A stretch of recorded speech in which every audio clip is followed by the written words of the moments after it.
Alors, pour commencer, je voulais vous dire, j'ai mis la bibliographie qui comprend un petit peu tous les ouvrages dont on va parler aujourd'hui.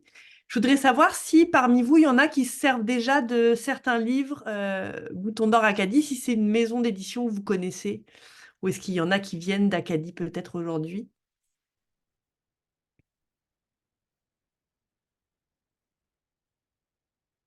Alors, je vais vous faire une petite présentation de la maison d'édition, puis après, je vais vous parler des ouvrages. Bouton d'Or Acadie, c'est une maison d'édition spécialisée en jeunesse qui édite des livres depuis 1996. Ça a été fondé par Marguerite Maillet à Moncton, et puis aujourd'hui, on parle vraiment beaucoup d'identité dans cette journée spéciale Pouce Carré. Et c'est une maison d'édition qui met vraiment de l'avant des créatrices puis des créateurs acadiens.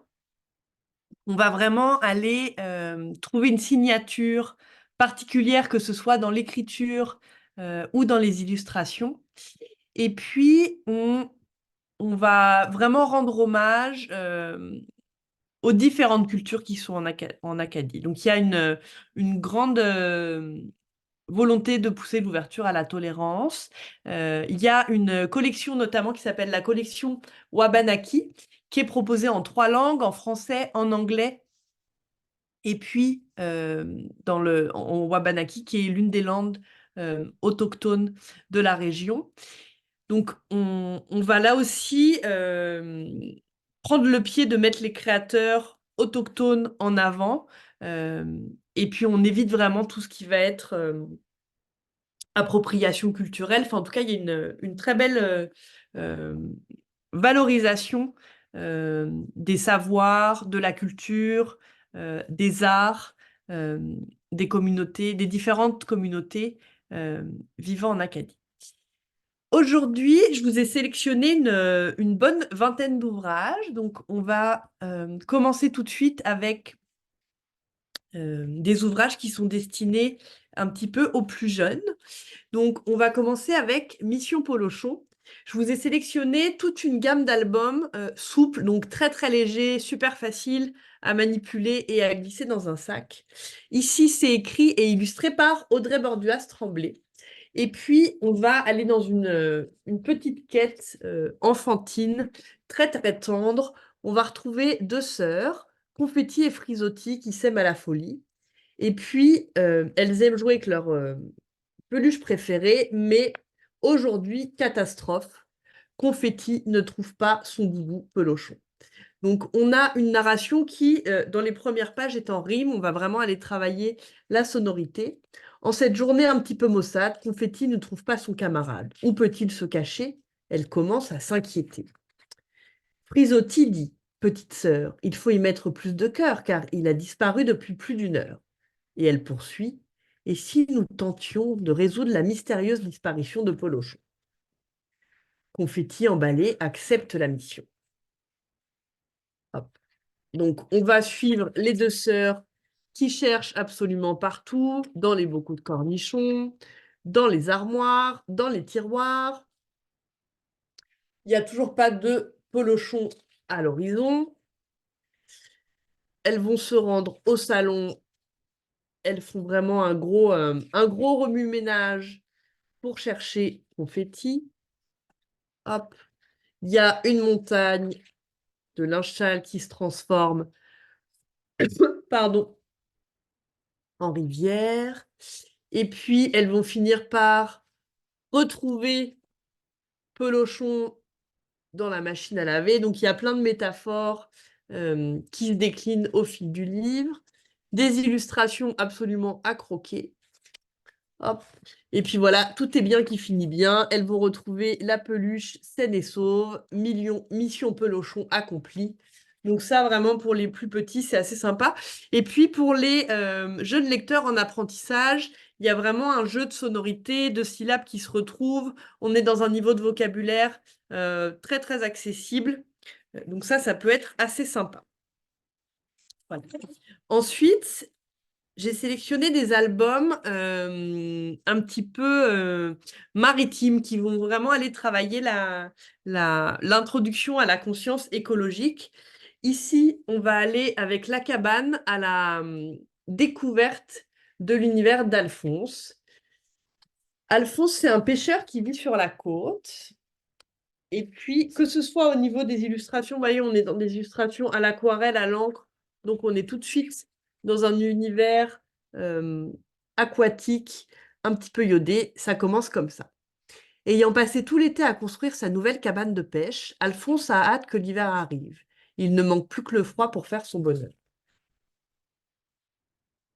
Lorsque la baie gèle, enfin, Alphonse commence à pêcher. Forcément, avec une aussi jolie cabane, il va gagner le concours du meilleur pêcheur. Mais le vieil homme a beau utiliser ses meilleurs appâts, ses plus beaux fils, ses techniques éprouvées, aucun poisson ne mord à ses hameçons. Parfois, ses amis lui rendent visite. Alors mon Alphonse s'amord, ça pris sourcil, rien, pas même un pneu, une chaussette ou une vieille paire de bobettes. C'est curieux. Avec une si belle cabane, les poissons devraient mordre. Ses amis repartent en hochant la tête. Alphonse est toutefois bien déterminé à prouver qu'il est le meilleur pêcheur. Il garde les yeux ouverts et il en oublie même de dormir. Au bout d'un mois, Alphonse n'a toujours rien pris. Pas, le, pas même le plus petit des petits éperlans. Jamais la pêche n'a été plus ennuyeuse, si bien qu'un soir, fatigué d'espérer, il s'endort sur sa chaise. Ses amis viennent souvent le voir, mais constatant qu'il dort, ils murmurent: il a dû pêcher toute la nuit. Laissons-le se reposer. Alphonse dort tant et tant que le printemps se pointe le bout du nez et se met à faire son travail de printemps. Donc là, c'est un des moments, je trouve, dans la narration où on peut très bien arrêter la lecture et puis demander à son auditoire qu'est-ce qui va se passer. Qu'est-ce qu'il pense que Alphonse va réussir à pêcher?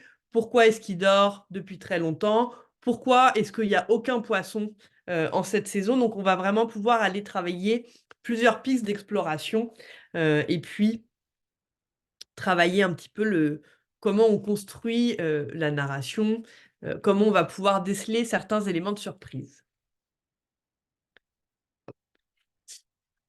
Un doux matin, de très tôt matin, par très grand vent, le morceau de glace sur lequel est posée la cabane se détache. Alphonse, s'écrient ses amis. Il crie et crie, mais le pêcheur ne se réveille pas.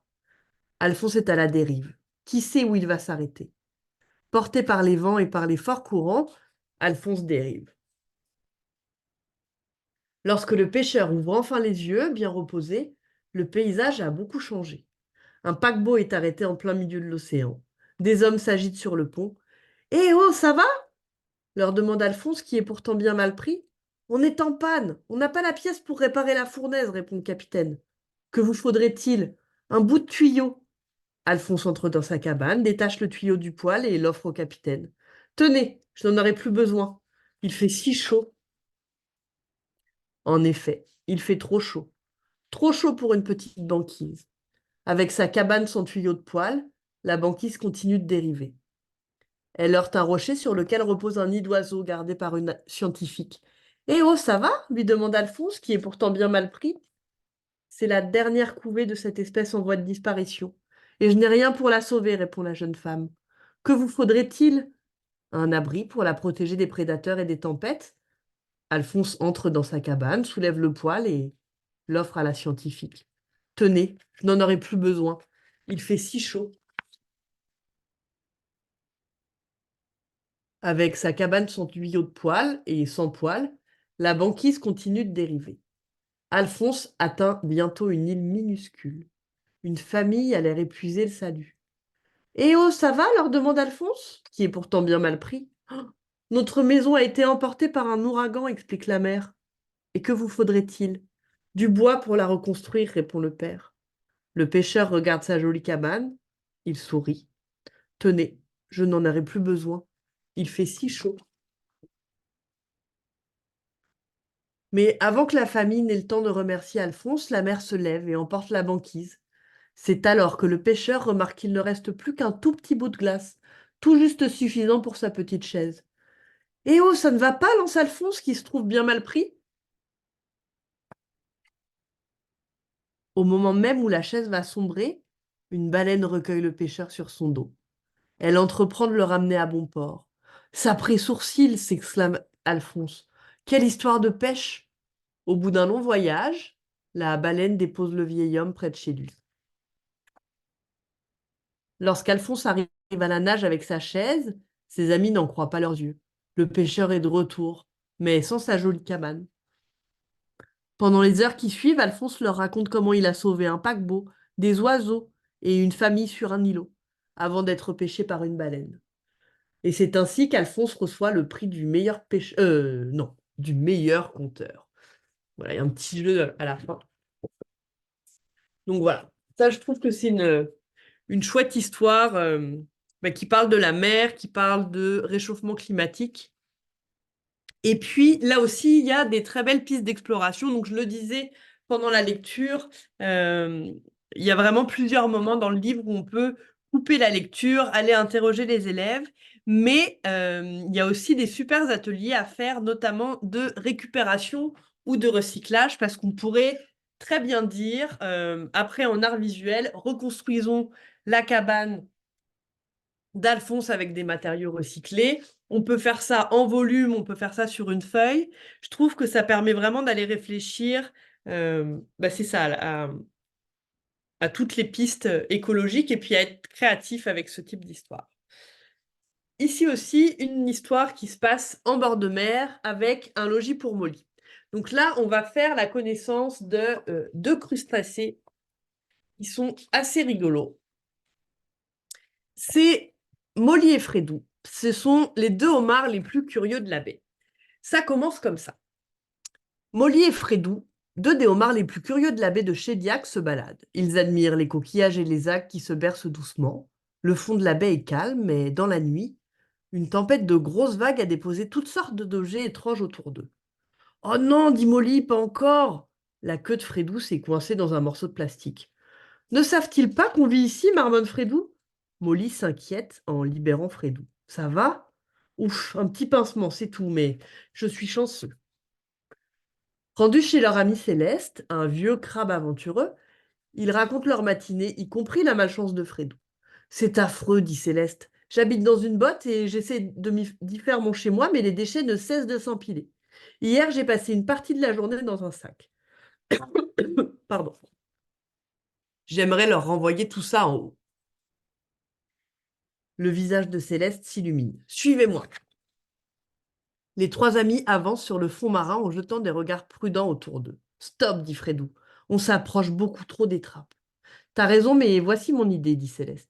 Si on remplissait les trappes avec tous les déchets, je crois que ça enverrait un message pas mal fort. Faudrait faire attention, mais c'est une merveilleuse idée, s'exclame Molly. Et donc voilà nos crustacés astucieux qui se serrent la pince et qui vont remplir les trappes des pêcheurs avec tous les déchets qu'ils trouvent au fond de l'eau. Donc, au détour, on a une étoile de mer qui se fait prendre dans un petit rond de plastique qui sert à faire des bulles. Et puis, les pêcheurs remettent les trappes à la mer vide et ils se rendent compte que ils ont ramassé beaucoup d'ordures. Donc, quand même, sur Terre, on le voit, il y a une prise de conscience. Et puis, les habitants du village décident de lancer une grande corvée de nettoyage sur la plage. Donc, on voit qu'il y a des enfants qui sont à l'initiative. Il y a vraiment un message de prévention. Tout le monde s'y met. Et puis, suite à ça, quand le bateau des pêcheurs revient, ils installent des abris à homards, donc des gros blocs de béton qui va servir à protéger les crustacés pendant leur période de reproduction. Ça se termine comme ça. Ce soir-là, la mer s'agite. Molly et Fredou décident d'explorer un peu plus les blocs déposés par les pêcheurs. Molly, repose-toi là-dessous, propose Fredou. Ta carapace est toute tendre et il est temps pour nous de penser à tes œufs. Cet abri est parfait en attendant que ta nouvelle coquille durcisse. Quelques mois plus tard, Molly abrite sous sa queue des milliers d'œufs bien protégés par une nouvelle carapace. De plus en plus d'abris ont été déposés au fond de la baie et Fredou et Molly ne sont pas les seuls à être installés dans ces nouveaux logis. Allez les petits, dit Molly, profitez de cette belle journée.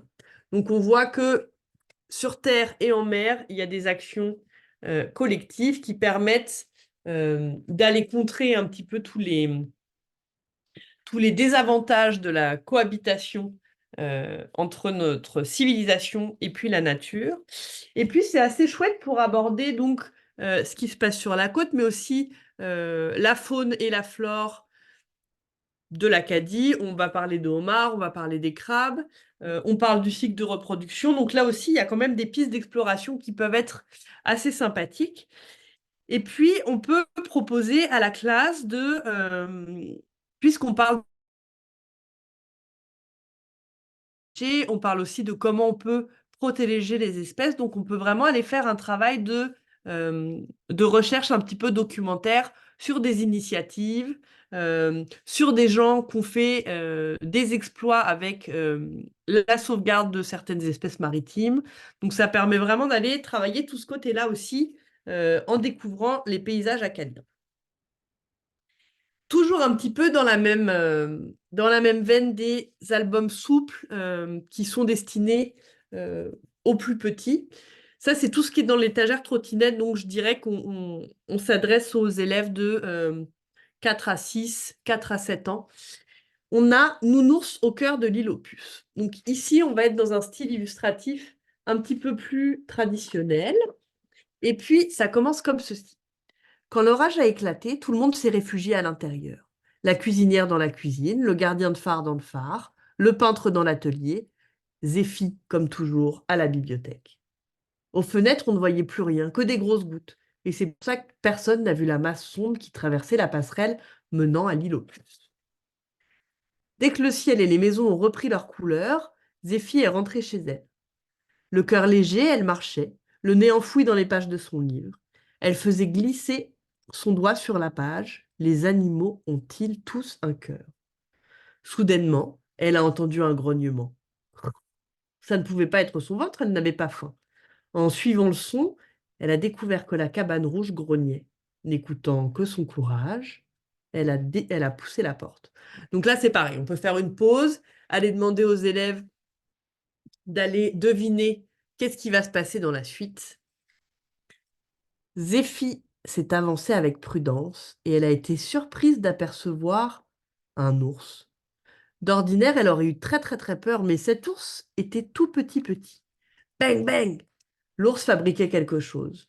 Entre ses pattes, un gros marteau. Sur le sol, des clous et des éclats de bois. Qu'est-ce que tu fais? Ah! Excusez-moi, pardon, désolé. Je voulais juste emprunter des outils. Je ne suis pas très charpentier, mais les humains disent que nous sommes poilus, redoutables et que nous n'avons pas de cœur. Alors je m'en suis fabriqué un. Zéphi n'a pu s'empêcher de rire. Mais voyons, on ne peut pas se faire un cœur. À ces mots, le petit ours a enfoui son visage dans ses pattes, découragé. Comment tu t'appelles? Nounours. Moi, c'est Zéphi. Suis-moi, j'ai une idée. Zéphi a guidé le petit ours jusqu'au verger. Haut comme 13 pommes, pardon, Nounours n'atteignait pas les branches. Il a commencé à grapper à un pommier pour essayer d'attraper un de ses fruits. Zéphi lui en a tendu un. Tiens, dès que Nounours a eu fini de se lécher les pattes, Zéphi a saisi son trognon de pomme. C'est un cœur de pomme, mais c'est un cœur quand même. Nounours a glissé le cœur de pomme dans sa poche. Et puis il a attendu patiemment. Je ne me sens pas si différent. Hmm.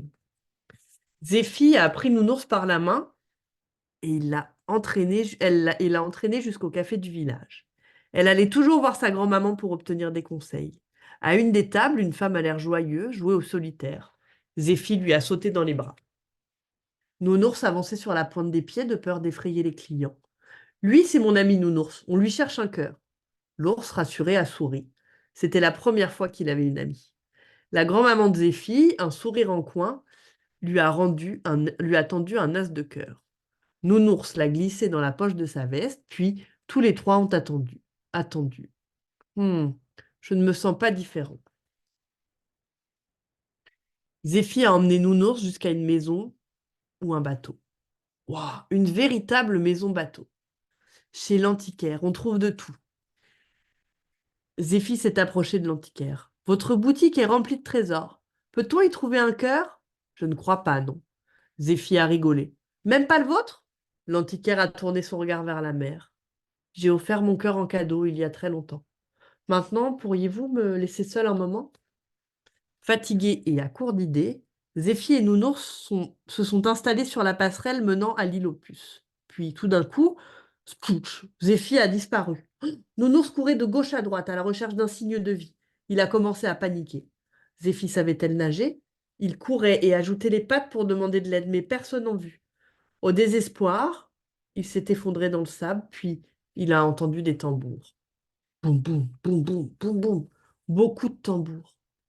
D'où venait cette cacophonie? Il s'apprêtait à se boucher les oreilles quand la voix rassurante de Zéphi a résonné. Pfiou! Heureusement, je n'ai pas mouillé mon livre. Elle était derrière lui, trempée, du sable dans les cheveux, et un gros sourire dessiné sur son visage. Nounours a sauté dans les bras de Zéphi.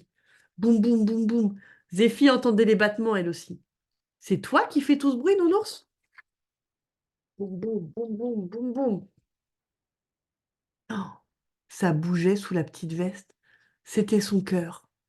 Pour la première fois sur la passerelle de l'île aux puces, le cœur de Nounours battait très très fort.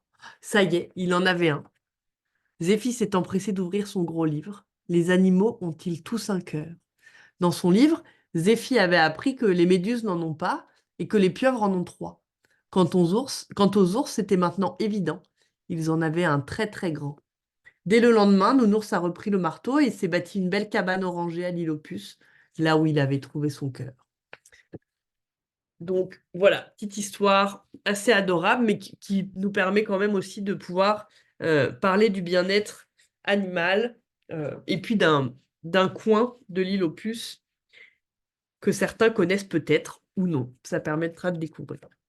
Il y a toujours sur l'étagère trottinette, il y a deux petits ouvrages qui parlent vraiment du recyclage. Il y a Les 100 robes de Mademoiselle Canette et puis La nouvelle vie de Madame Bouteille. Donc ça, c'est des livres qui vont aborder vraiment le cycle, la revalorisation des déchets.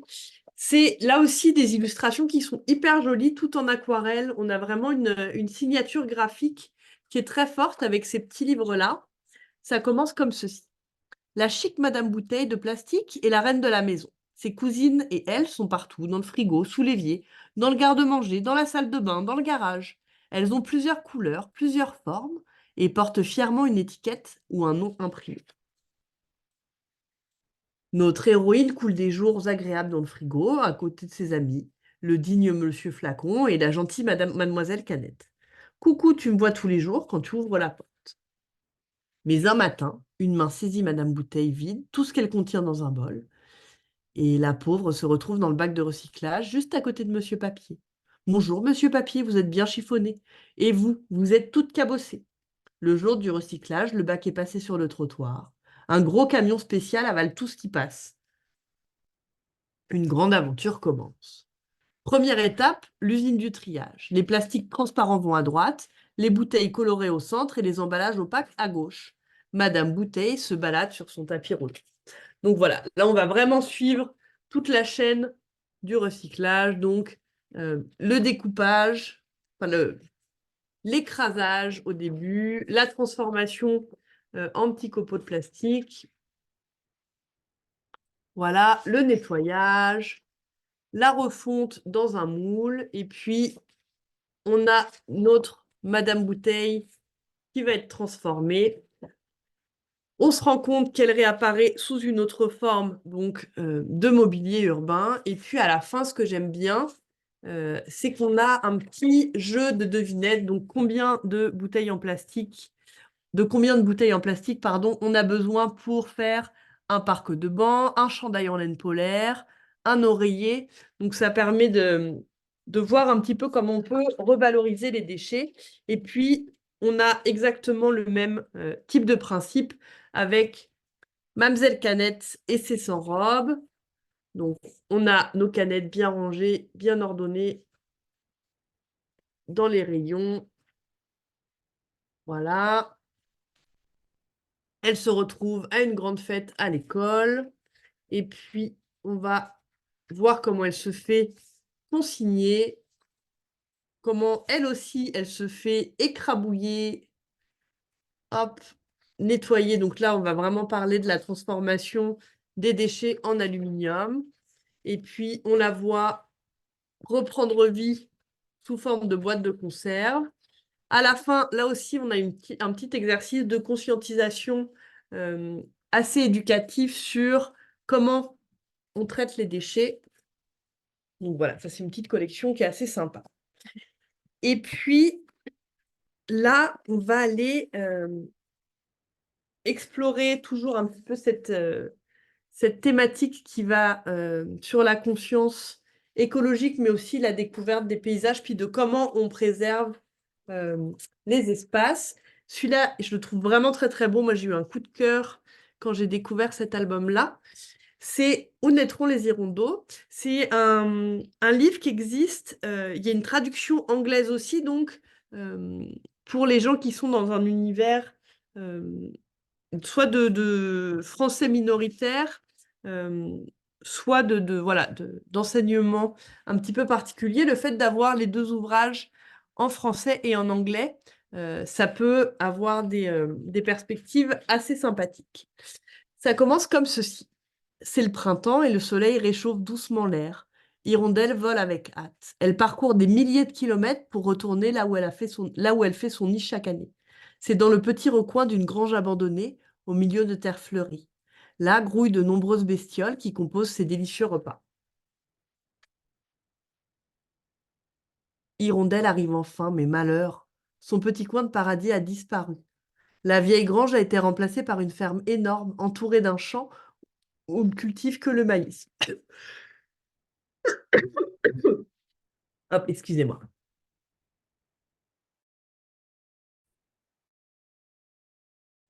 Hirondelle se pose sur le toit pour tout observer. Ici, cet été, il n'y aura pas le chant des mésanges ni le parfum des violettes. Il n'y aura pas non plus assez d'insectes à se mettre dans le bec.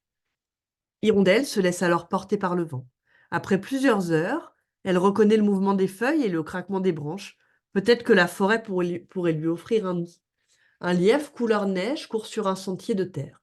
L'oiseau se dit: un lièvre qui porte son manteau d'hiver au printemps? Mais qu'est-ce qui lui prend? Ne t'imagine pas que je garde ma fourrure blanche pour me faire admirer. La neige a fondu plus tôt cette année, et mes poils tardent à tomber. Dans le décor verdissant, je n'arrive plus à me cacher. Hirondelle désolée s'informe. Lièvre, tu sais où je pourrais donner naissance à mes hirondelles? Je ne peux pas t'aider, je suis trop occupée à fuir les renards et tous les coyotes affamés. L'hirondelle l'encourage à filer et reprend son envol.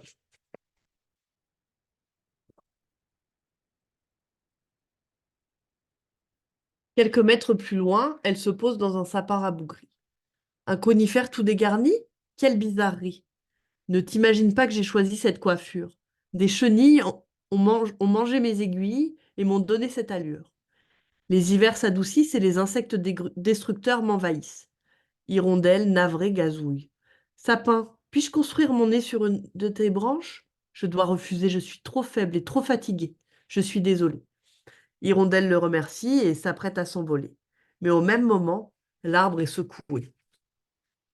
Un orignal frotte son dos sur le tronc en remuant ses sabots dans toutes les directions. Je n'ai jamais vu un animal aussi agité. Orignal, quelle mouche t'a piqué? Ne t'imagine pas que je pratique la danse acrobatique. Des centaines de tiques me piquent. Ces petites bêtes aiment vivre chez nous depuis que les hivers sont plus doux. Je passe tout mon temps à me gratter, mais elles restent accrochées. Hirondelle, attristée, demande: Orignal, où pourrais-je trouver un refuge? Malheureusement, je ne peux pas t'aider. Je suis beaucoup trop occupée à me gratouiller.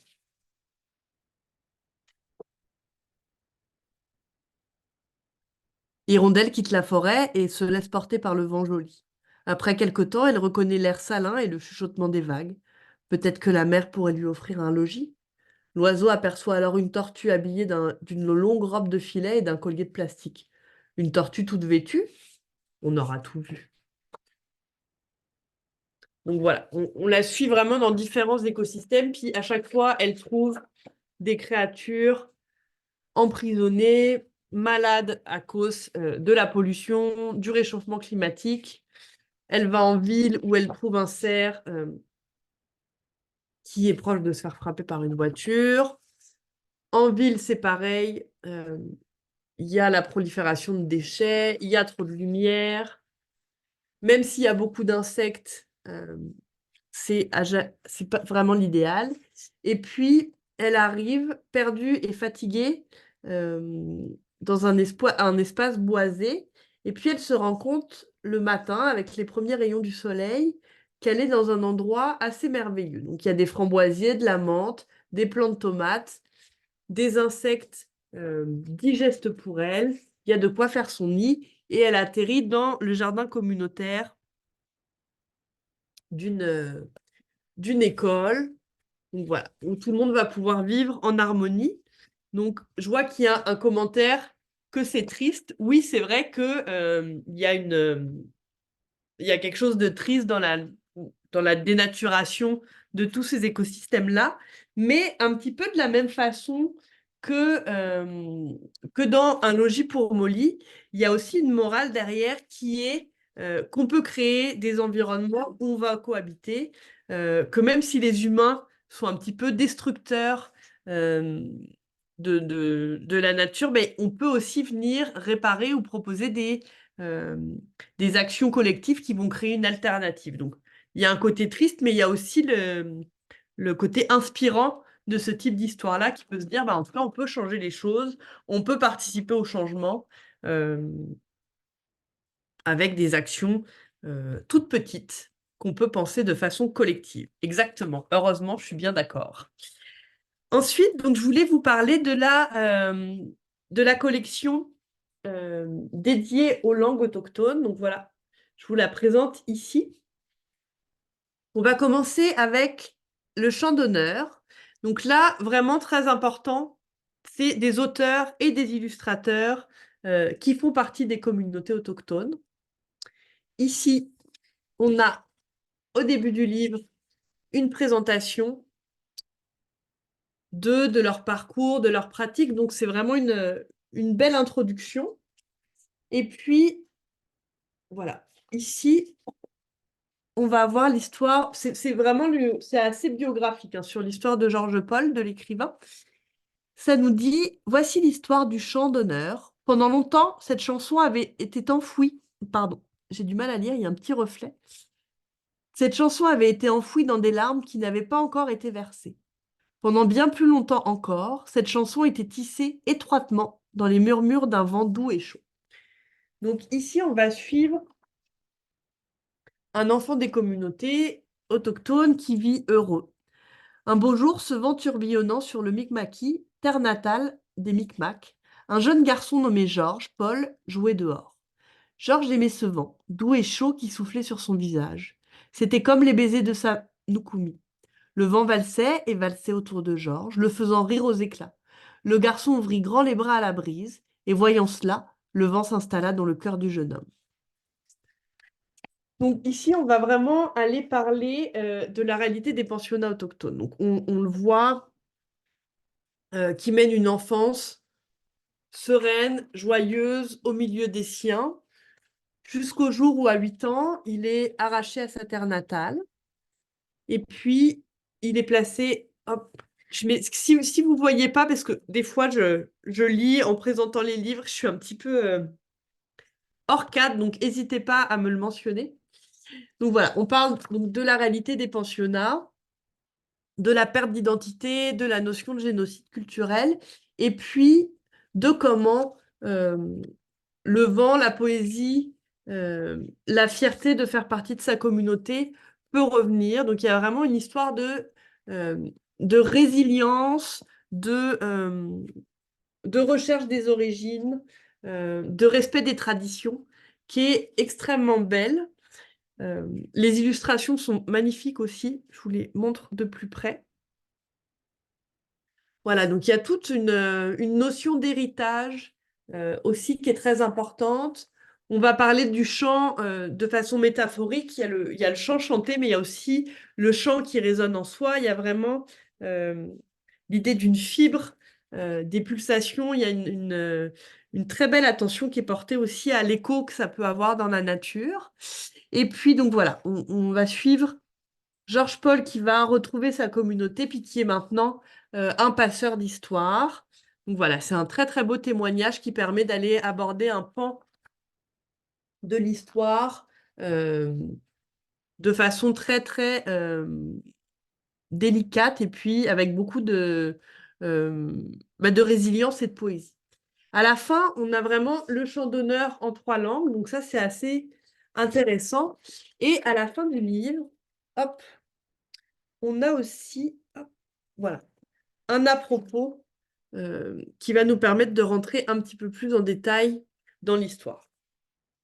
Donc voilà, le chant d'honneur. Et puis, dans cette même collection, donc, qui est présentée en trilingue, on va avoir une journée poney. Donc là, on va suivre un enfant Wolostokiwik qui va laisser son imagination la transporter. On va suivre sa journée avec son grand-père. Donc, on est un dimanche, puis son grand-père lui apprend qu'elle va monter à poney aujourd'hui. Elle est vraiment surprise, un petit peu interloquée. Elle se dit non, c'est pas possible. Mon grand-père me fait une surprise bien trop grosse. Il me mène en bateau. Et puis, hop, c'est un peu vous le voyez, l'illustration reprend un petit peu le principe du roman photo. Hop. Donc là aussi, en art visuel, ça peut être une piste d'exploration assez sympathique à aller euh, travailler. Voilà, ils vont traverser la forêt, on la voit se poser des questions. Est-ce que c'est vrai que je vais monter à poney ou non? Et puis, un dialogue qui s'installe. Hop, jusqu'à ce que, voilà, elle s'imagine plein plein de choses. Comment elle va faire pour tenir dessus. Hop. Et voilà, ils arrivent au ranch à l'écurie, la découverte de l'animal. Voilà, ça c'est vraiment l'histoire d'une journée de l'intergénérationnalité. Il y a aussi un côté où l'héritage est transmis, où les traditions sont abordées, donc ça peut être super intéressant. Et puis, hop, pour parler un petit peu de vraiment, donc, puisqu'on est sur une journée autour de l'identité, il y a chez Bouton d'Or Acadie vraiment une notion, il y a plusieurs ouvrages qui vont parler de l'histoire acadienne, canadienne, etc. On a cet ouvrage-là qui est assez bien fait pour parler de la journée du souvenir, par exemple, avec un bisou coquelicot. Là aussi, on est dans un dialogue intergénérationnel très tendre, très marqué. On va à la rencontre de hop, Ali et son grand-père. Ce matin, ça sent différent, dit Ali, le nez collé à la fenêtre du salon. Son papy, tout près d'elle, ne l'a pas entendu. Trop de poils dans les oreilles et au-dessus des gros sourcils va se... Pardon. Trop de poils dans les oreilles et au-dessus de ses gros sourcils va se quelques nuages gris. Une petite foule s'agite dans le parc de l'autre côté de la rue. Papy observe les petites baies jaunes et orangées qui tiennent bon dans l'arbre en face. Malgré le vent froid qui souffle autour, elle s'agrippe. Comme les souvenirs de Papy, elle résiste au temps. Ali grimpe sur les genoux de son arrière-grand-père. Elle ajuste le béret qu'il porte une fois par année, en ce 11 novembre, jour du souvenir. Son arrière-grand-père s'est fait tout beau. Ali fait teinter les médailles qui brillent tout près de son cœur. Papy lui a montré qu'il faut les lire de gauche à droite. C'est l'ordre dans lequel elles lui ont été remises. L'enfant soulève les rubans, examine les chiffres et les lettres. Cling, clang, cling. Le cliquetis transporte Papy de l'Acadie à la Normandie. Le grand-papa du papa d'Adi se voit tout jeune, quittant ses parents et ses nombreux frères et sœurs. Cling, clang, cling. La médaille, ronde comme la terre, montre des hommes et des femmes marchant ensemble. Ali écoute. Ma médaille de volontaire. 16 ans et déjà soldat. Ma mère pleurait, mais moi j'étais si fière. J'allais apporter la paix là où il y avait la guerre. Papy veut s'assurer que sa tenue est juste comme il faut. Ali pousse son fauteuil roulant devant le grand miroir de l'entrée. Au fond de ses yeux fatigués, il voit un jeune soldat brassé par l'océan Atlantique. Il est nerveux, il a peur, mais il ne le montre pas. Les autres jeunes hommes font pareil.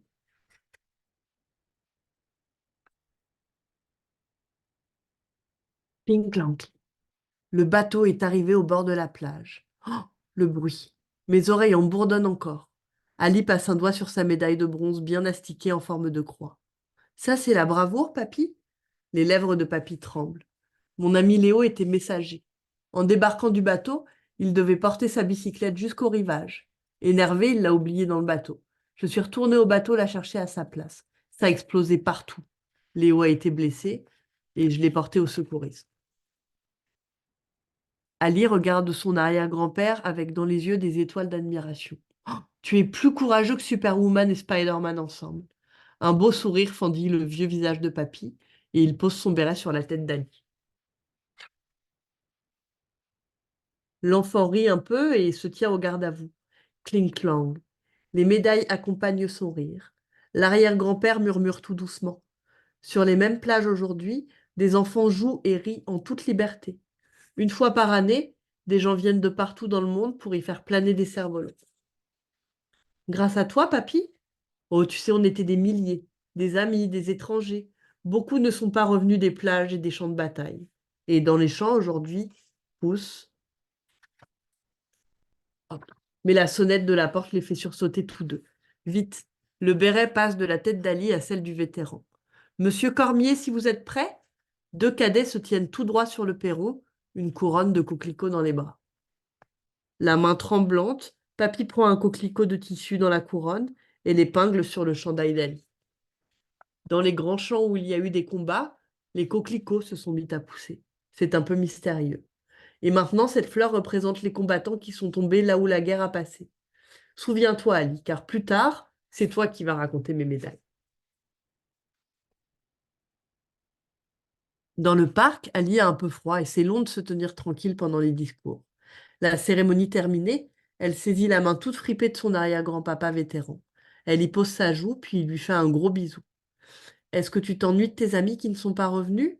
Tu n'es pas trop triste, papy?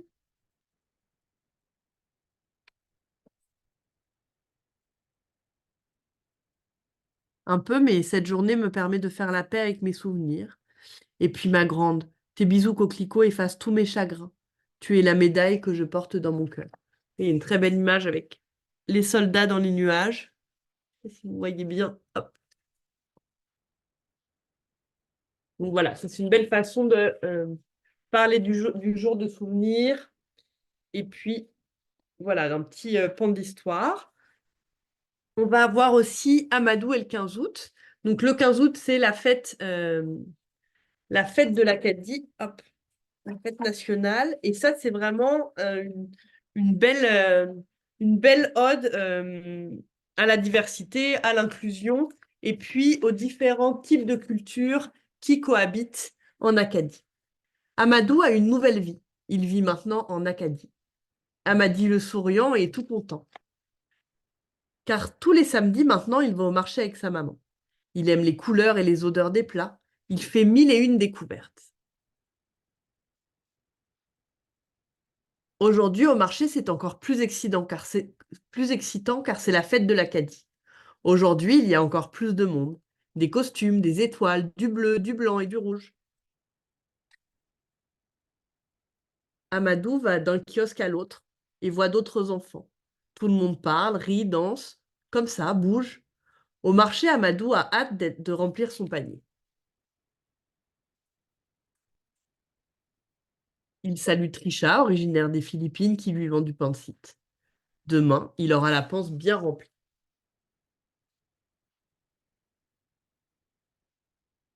Au kiosque de Vlad, Amadou achète des nalisniki, des crêpes d'Ukraine. Et juste en face, ça sent bon le pâté à la râpure de Marie Cassie. Servi nature ou avec des coques demande Marie, qui sourit. Les yeux ronds, Amadou découvre que les coques, ce sont des mie en Acadie.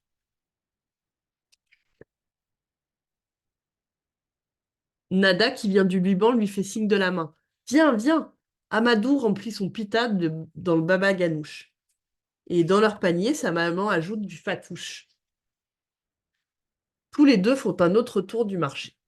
Ils s'arrêtent au kiosque de Jbilou, le Marocain. Panier au bras, ils y mettent de la pastilla, un plat de fête et de célébration. Ce soir, oh pardon, Au marché en Acadie, le panier d'Amadou se remplit bien vite. Et au marché, son panier prend toutes les couleurs du monde entier. Ce soir, Amadou ira au Tintamarre. Toute la famille va veiller tard. Alors là, il faut rentrer et se reposer. Ce soir, il y aura de la musique, presque tout en français. Mais avant de quitter le marché, son panier bien garni, Amadou dit merci dans toutes les langues de ses amis. Donc, Choukran, Salamat, Diakouyou. Il dit Salamat à Trisha, Diakouyou à Vlad et Choukran à Nada. Et Marie Kessie lui dit merci Amadou, bon 15 août, tu es ici chez toi. Donc, voilà. Ça, c'est une belle histoire d'intégration et puis comme piste d'exploration avec les élèves, on peut vraiment aller travailler les cultures, les traditions culinaires, les différentes façons de célébrer des fêtes nationales aussi. Ça permet vraiment d'aller parler de plein de formes d'identité. Et puis, quand on a par exemple un ou une élève nouvelle arrivante, ça parle aussi de voilà, d'inclusion, de comment on peut partager euh, différentes saveurs, différentes couleurs. Donc, c'est assez intéressant. Et puis, donc, toujours un album qui va parler un petit peu d'un pan de l'histoire et d'identité très forte. Moi, c'est un ouvrage que j'adore qui s'appelle Afriqueville. Je ne sais pas s'il y en a parmi vous qui le connaissent déjà, Afriqueville. Il est assez... c'est un petit peu un classique de Bouton d'Or Acadie. Moi, ce que j'aime beaucoup dans cet ouvrage, c'est qu'il a là aussi une signature très, très forte. Je ne sais pas si vous voyez bien à l'écran, mais on voit vraiment le grain de la peinture. Donc, hop, c'est illustré par Eva Campbell et écrit par Shanti Grant. Je ne sais pas ce que vous voyez bien là. On a vraiment l'impression de feuilleter des pages en toile. On a quelque chose sur la couleur qui est extrêmement intense, extrêmement bien faite. Et puis, donc, Afriqueville, ça commence comme ça. Emmène-moi au bout de l'océan. J'ai essayé de bien me mettre dans le cadre que vous profitiez des illustrations grand format. Là où les vagues viennent se reposer et envelopper les pierres du port. Là où l'herbe s'élance sur le flanc de la colline et où les maisons s'étalent comme un arc-en-ciel. Là où notre chez nous baigne dans les arômes de tarte aux pommes et de grand-père au bleuet. Emmène-moi au sommet de la colline, là où les baies sont épaisses et savoureuses. Rejoins-moi ensuite à l'arbre aux chenilles. De là, en courant, nous descendrons par derrière le champ de football. Et nous irons en radeau sur l'étang Tabi. Attrape-moi une morue, ensuite, viens regarder la mer nous livrer tous ses trésors.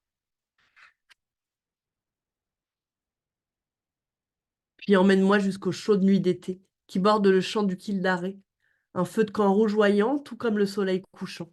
Ça, ces pages-là, elles sont très très belles. Là. Il y a une intensité dans les couleurs.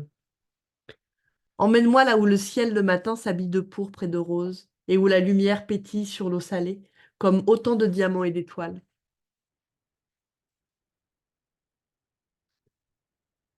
Où le nom de mon arrière-grand-mère est marqué dans la pierre.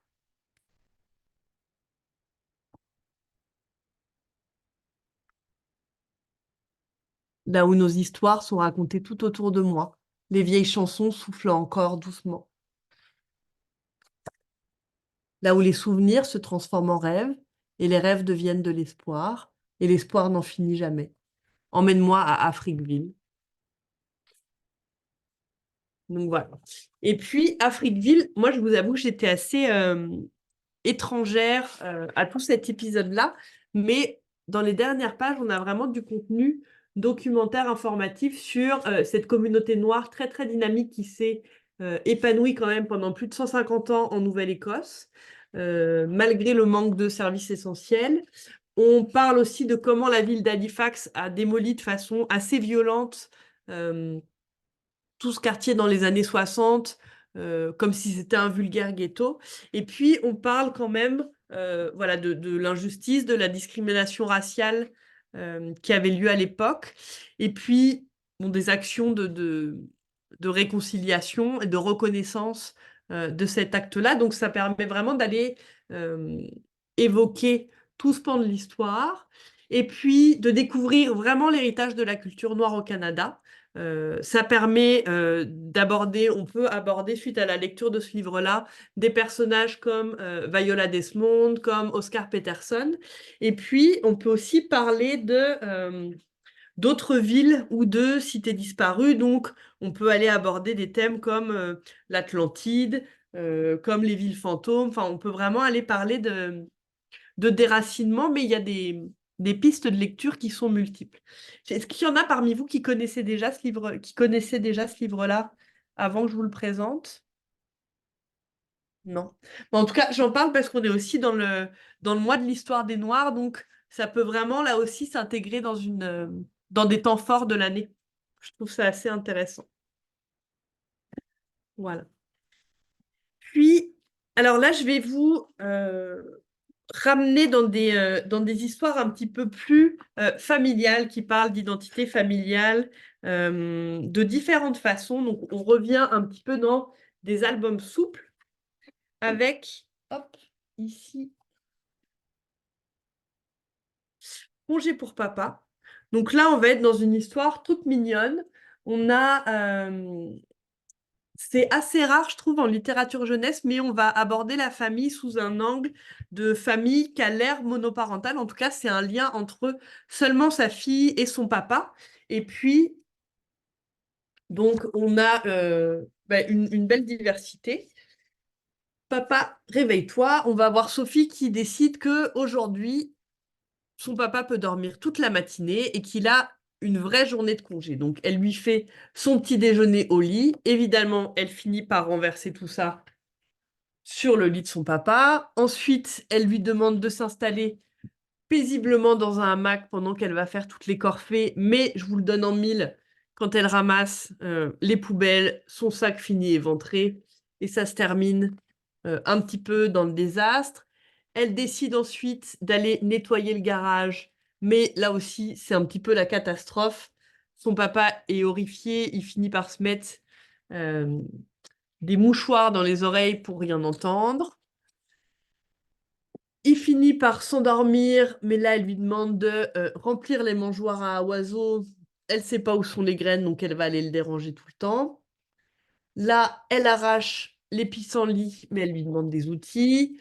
Elle veut ensuite arroser les fleurs, mais elle finit évidemment par arroser son père. Donc voilà, il y a plein de petits gags tout au long de la journée.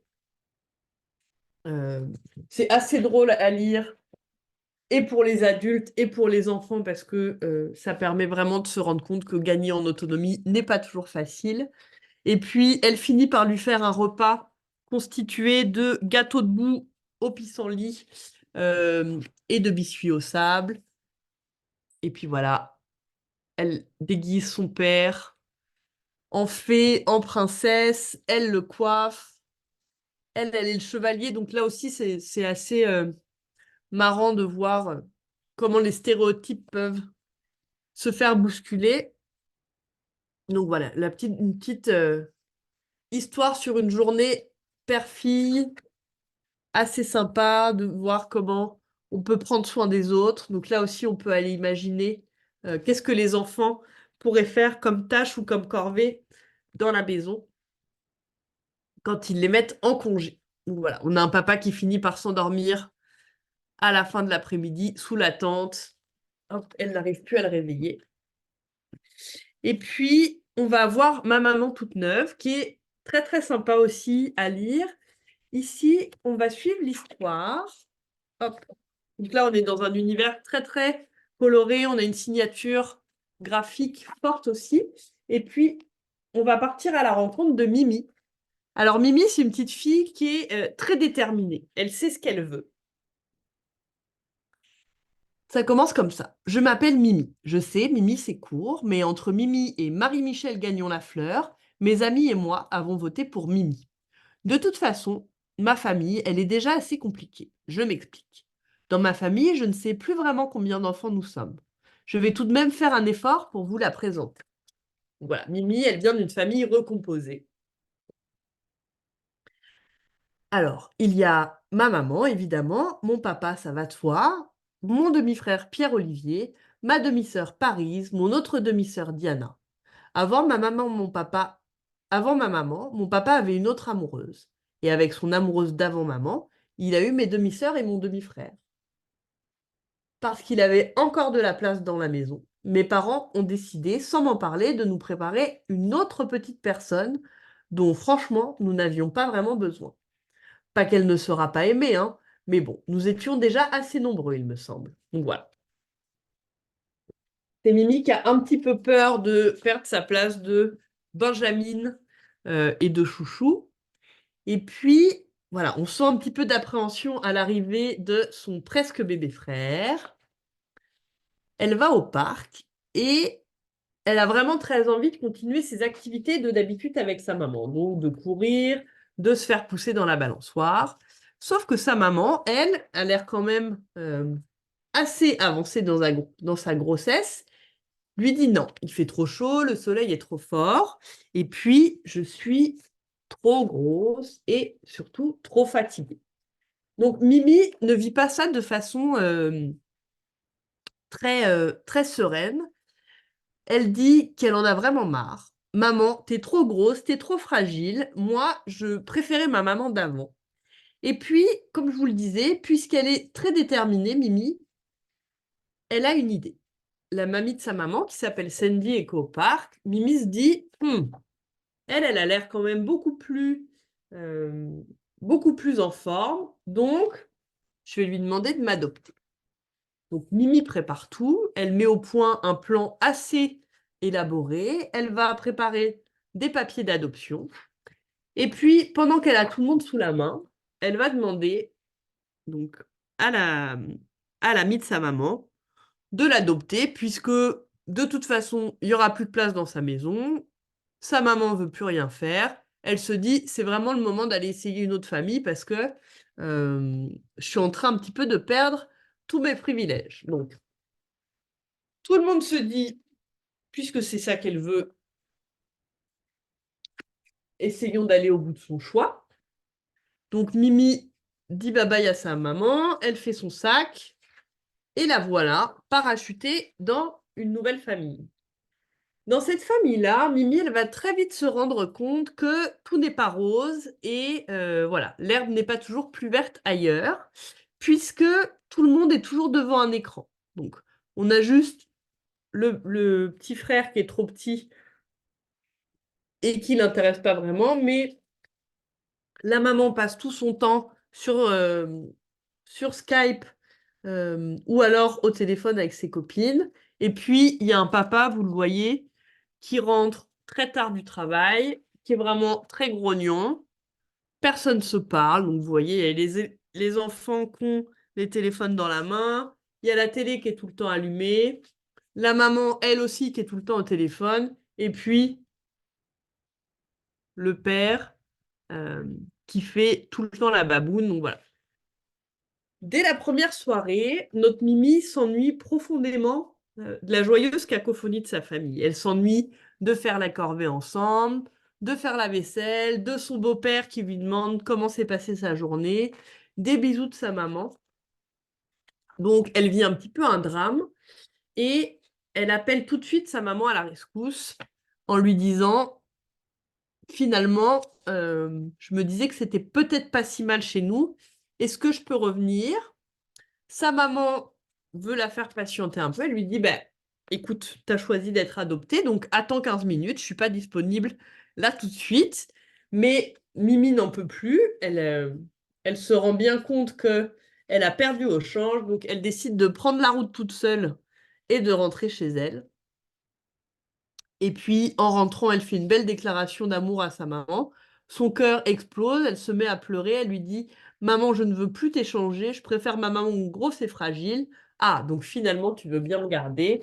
Donc tout est bien qui finit bien. Mimi réintègre la cellule familiale. Elle se rend compte que Même si parfois on a l'impression de manquer d'attention, eh ben, on est peut-être mieux avec une famille attentive et qui n'a pas toujours la tête dans les pixels. Et puis voilà, une maman grosse et fragile, c'est quand même toujours chouette et doux quand ça nous prend dans ses bras. Elle va retrouver un petit peu sa routine du soir où tout le monde participe aux tâches. Et puis voilà, elle se rend compte qu'elle aime beaucoup sa famille grande et compliquée et sa maman qui n'est pas toute neuve et qu'elle va devoir apprendre à partager. Donc voilà, moi je trouve que c'est une chouette histoire pour parler de plein de sous-thématiques, de famille recomposée, de l'arrivée d'un nouveau-né, mais aussi un petit peu voilà, une forme de prévention par rapport au temps passé devant les écrans. euh, donc à mettre entre les mains des grands et des petits. Et puis, ce qui est intéressant avec cet album-là, on est vraiment sur un niveau de lecture et de vocabulaire qui va être un petit peu plus élaboré que dans les albums vraiment très premier âge, très petite enfance que je vous ai présenté. Donc là, pour les primo-lecteurs, ça peut être aussi intéressant de favoriser la lecture grâce à un album. On a des termes vraiment récurrents aussi. Donc, pour tout ce qui est apprentissage des graphèmes et des phonèmes, euh, on est quand même sur un ouvrage assez intéressant. Et puis, donc, pour ce qui est des thématiques familiales, on va avoir Élie Labaki et les gouttes de pluie. Donc là aussi, on va parler d'intégration de nouveaux arrivants, de parcours migratoires, et puis aussi de relations familiales très tendres, très serrées, de réalités sociales un petit peu différentes. On va, voilà, tout de suite, donc on est dans la calligraphie arabe, on a vraiment un très beau travail autour de la calligraphie ici. Hop, on va suivre l'histoire de deux personnages, c'est Ellie et son papa. Papa me borde, je proteste. Il n'est même pas 7h30. Papa allume la veilleuse, il a les sourcils froncés. Je ressens son inquiétude. Je me demande si nous devons déménager à nouveau. Est-ce qu'on va retourner au Liban? Non, on en discutera une autre fois, mais maintenant dors, Habibi. Papa hésite, il pousse un long soupir. J'aime quand papa m'appelle Habibi. Cela m'indique que je suis son fils chéri. Je ferme les yeux, et bientôt je m'envole au pays des rêves bleus. Mais tard dans la nuit, je me réveille, les paupières bouffies. Quel est ce bruit? La pluie cogne contre la vitre. Le vent pousse de grands cris. Ouh, ouh, on dirait un fantôme. Je bondis hors de mon lit, pieds nus, je me précipite vers la chambre éclairée de papa. Près de la porte, je m'arrête net. Oh non, des gouttes de pluie, il y en a même sur les joues de papa.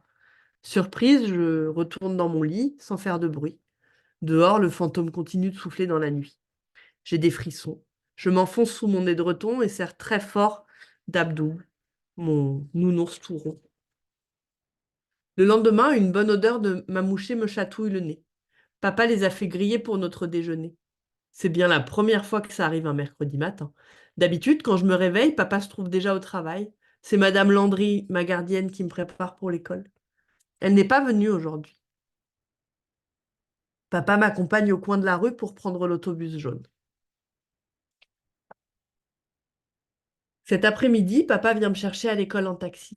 Au lieu de retourner chez nous, on va à un restaurant. Je suis étonnée. Nous célébrons quelque chose aujourd'hui? J'ai perdu mon travail, Ellie. J'ai donc décidé de passer plus de temps avec toi. Les yeux ronds, j'écoute attentivement papa qui continue. Je vais commencer un nouveau projet à la maison. Qu'en dis-tu, Habibi? Ce n'est pas une bonne nouvelle, ça? Sourire aux lèvres, je fais oui de la tête. Depuis, papa ne va plus travailler au centre-ville. Des fois, il esquisse des visages ou des paysages au crayon de fusain. D'autres fois, il peint de magnifiques aquarelles remplies de lumière et de douceur. Et bien souvent, il colorie des dessins à la main qu'il retouche ensuite à l'ordinateur. Mon père est un illustrateur talentueux. Donc voilà, on va suivre un petit peu le bouleversement de la perte de l'emploi du papa de Ellie. Et puis, comment il va transformer cet obstacle en quelque chose qui va le rapprocher de son fils parce que finalement, ils passent plus de temps ensemble, ils ont le temps de faire la cuisine. Le papa reconnecte vraiment avec sa passion d'illustrateur, avec les arts visuels. Il va s'impliquer un peu plus dans la vie de l'école. Donc, de fil en aiguille, il va retrouver un emploi en tant qu'intervenant en arts plastiques, faire la rencontre de Madame Violette, je ne sais plus si c'est Madame Violette, non, Madame Désirée, qui est une enseignante qui a une voix très douce, des très beaux yeux. Donc, on va voir comment, en tout cas, le lien entre Ellie, son papa, se, se reconstruit un petit peu. Comment ils partagent du temps de qualité autour d'activités sportives, ils vont profiter du plein air. Il y a les grands-parents qui sont un petit peu en second plan, mais on voit aussi la relation à distance qui peut toujours être préservée. Et puis voilà, le papa d'Élie qui retrouve l'amour avec Madame Désirée. Donc le mariage de plusieurs cultures, là aussi la thématique des familles recomposées, de l'acceptation d'une nouvelle personne.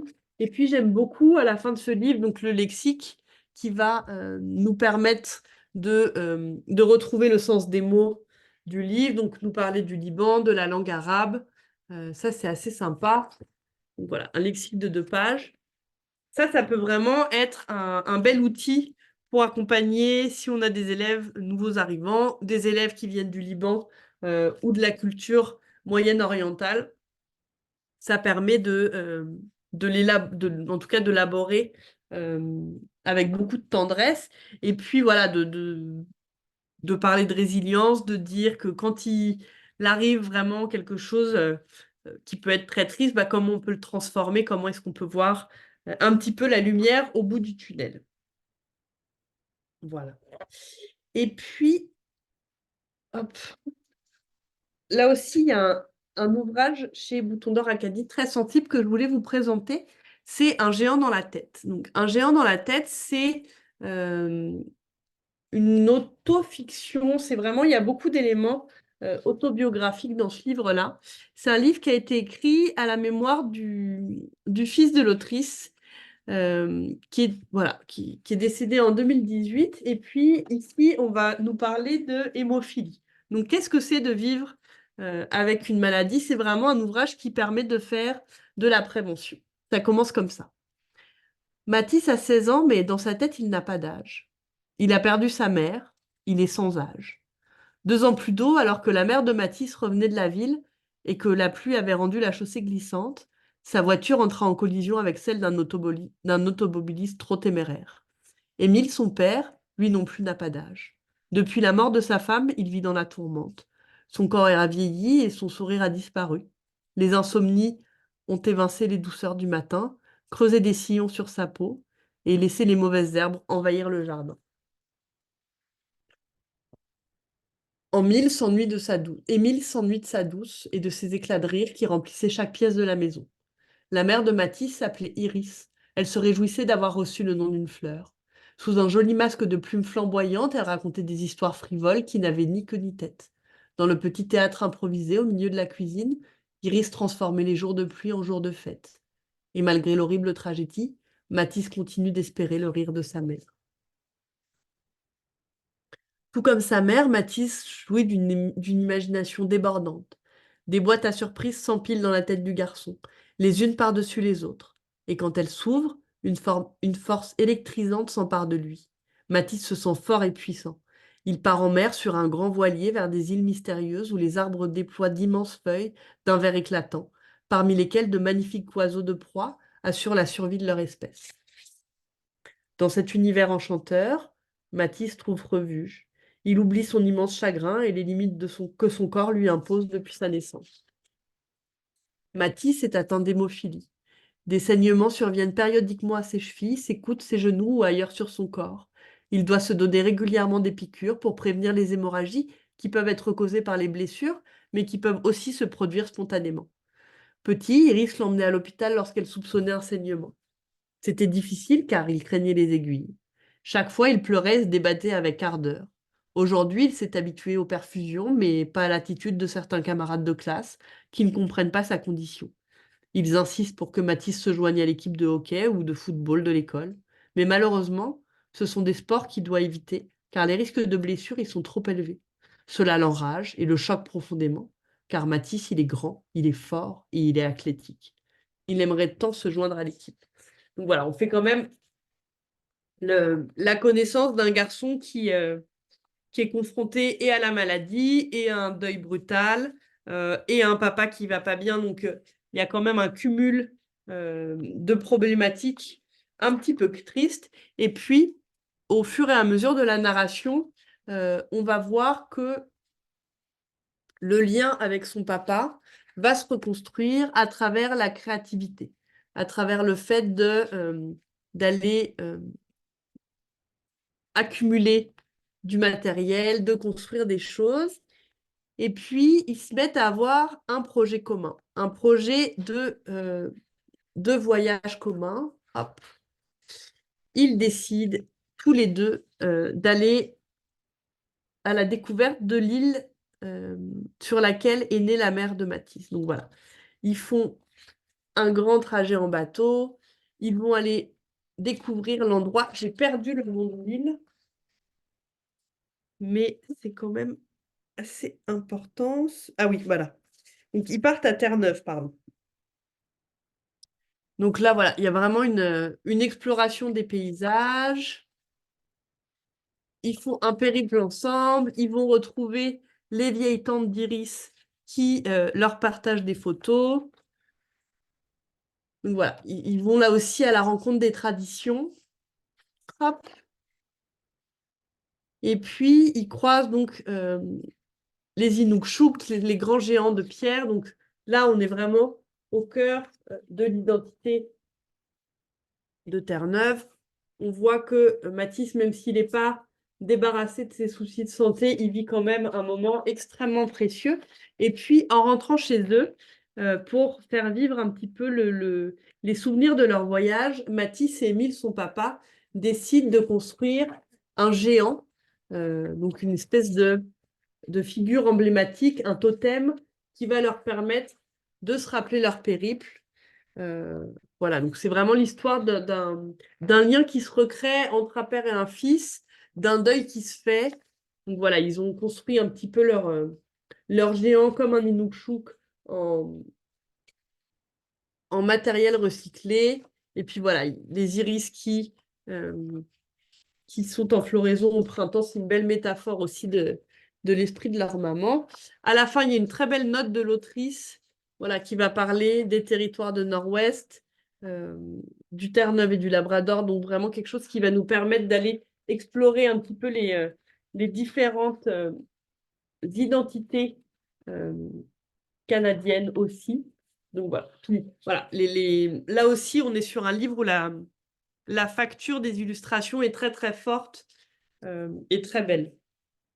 C'est un livre en général qui marque pas mal les esprits des jeunes parce que voilà, il y a quand même plusieurs éléments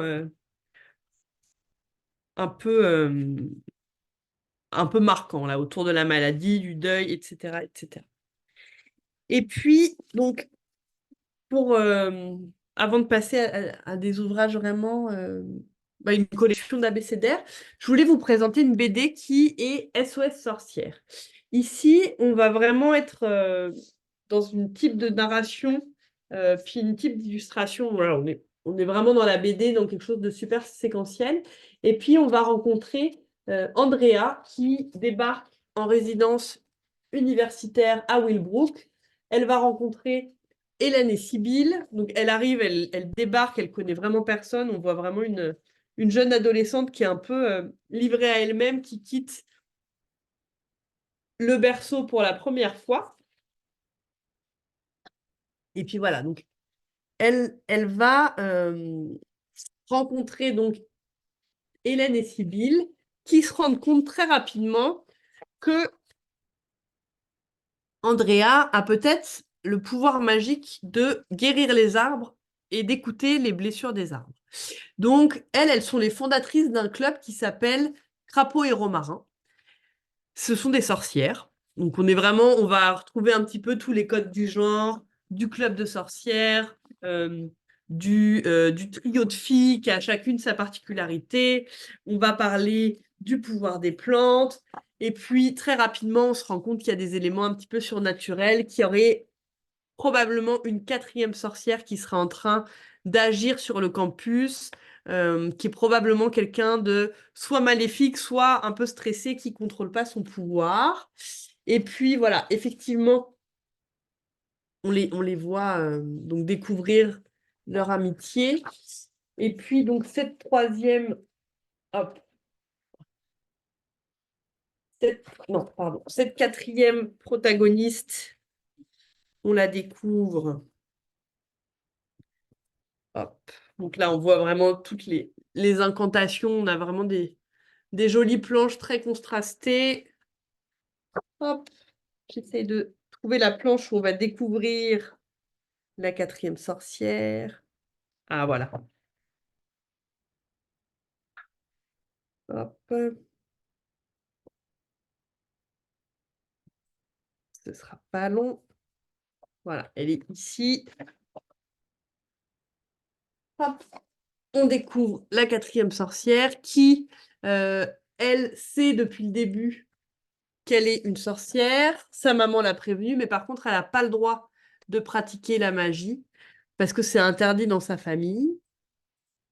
Donc, il y a un petit peu une rivalité qui se crée et puis, en tout cas, une tentative de la faire chérir son pouvoir et assumer qui elle est. Puis donc, voilà, on va suivre le quatuor qui se forme, qui se met à appréhender un petit peu les sciences occultes.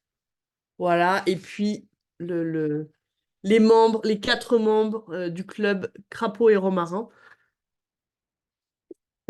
Donc voilà, ça c'est assez sympa pour les plus âgés, ça se lit bien à partir de 9-10 ans.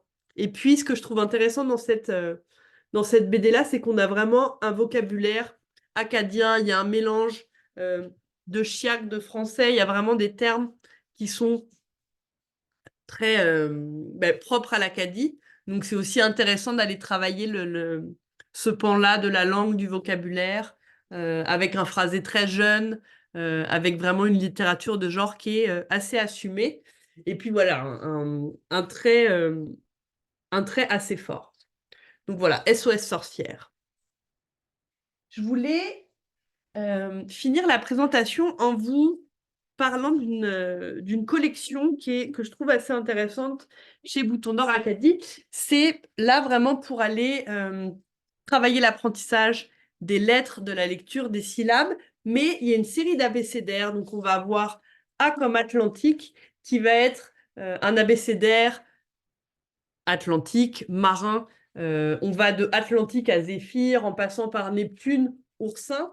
Et puis, on a vraiment des poèmes à chaque fois. Donc, pour le B de bateau, un bateau, c'est une maison qui peut flotter sur la mer et traverser les saisons à la voile ou à l'envers. On va explorer la prose, on va explorer la rime. Et je trouve ça assez sympa comme exercice euh, à présenter en classe, peu importe son niveau de lecture. Donc, on peut vraiment aller travailler les syllabes et les lettres. On peut dire qu'on va choisir un écosystème, une région du monde ou une thématique. Ça peut être la cuisine, ça peut être les arts. Donc voilà, on a vraiment, à chaque fois, on a un petit poème. Et puis, on a plusieurs vraiment exercices de création littéraire qu'on peut travailler. Aller proposer un haïku, aller proposer un petit texte. Là, on a C pour cirque. Donc là, on va vraiment être dans des sonorités qu'on va rappeler à chaque fois. Par exemple, voilà, pour le D, c'est dynamique. 2 danseuses débutantes douées et déterminées se préparent à danser avec dynamisme, un pas de 2 en levant. Donc, on peut vraiment aller rappeler la syllabe, faire un exercice de création littéraire, même avec des lettres qui sont un peu compliquées. Donc, par exemple, le W, wow, un wapiti roule dans un wagon du Far West sur son wigwam. Il interprète le rôle du shérif dans une parodie western. Et puis voilà, à chaque fois, on a vraiment un style illustratif très propre à la thématique. Voilà.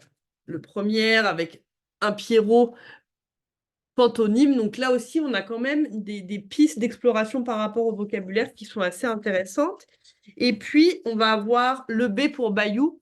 Donc là, on va vraiment travailler un abécédaire cadien pour le coup. Et puis, ça va nous permettre d'aller aborder l'histoire de l'Acadie. Voilà, c'est un abécédaire qui est écrit euh, à la mémoire du cadien Richard Guidry. Donc voilà. Et puis là, on va aller retrouver vraiment toutes les traditions cadiennes, donc de ce qui se passe dans le bayou. On va avoir des espèces endémiques, le chaoui, le cypre, le crocodrie, voilà. Les drigailles, donc on va aller explorer des termes pas forcément connus de tout le monde, mais ça peut être vraiment intéressant à travailler aussi peut-être avec plusieurs langues. On va parler de Katrina, on va voilà, parler des pinière et de putting. Donc voilà, on va vraiment aller travailler aussi le tout ce pan de l'histoire et de la géographie. Donc voilà. Puis voilà, les illustrations ici sont vraiment superbes. Donc voilà, c'était la dernière petite collection avec une capsule plus dédiée à l'abécédaire. Est-ce que vous avez des questions? Je pense que vous avez tous vu et téléchargé la bibliographie. Donc là, vous allez pouvoir retrouver tous les ouvrages et puis les suggestions littéraires de Pouscaré qui sont en lien avec la thématique de l'identité et puis un petit peu nos coups de cœur de la maison d'édition. Est-ce que vous avez des questions, des commentaires, des remarques par rapport à ce qui vous a été présenté cet après-midi ou aujourd'hui? Vous pouvez prendre la parole ou nous glisser ça dans le chat. Euh, et puis, ben, juste pour finir, Pouscaré peut vraiment faire des animations sur mesure en fonction de vos besoins. Donc, si vous avez des lecteurs qui sont passionnés, par exemple, par les mangas ou par les documentaires ou par les romans graphiques, nous, on peut vraiment aller travailler une sélection de suggestions littéraires chez plus de 20 maisons d'édition différentes. Donc, voilà, ça vous permet d'aller compiler plein d'idées chez différents éditeurs. Voilà. Je vais vous dire un gros merci et puis peut-être à bientôt. Je vous souhaite une bonne fin de journée à tous et à toutes. Et puis à la prochaine. Au revoir.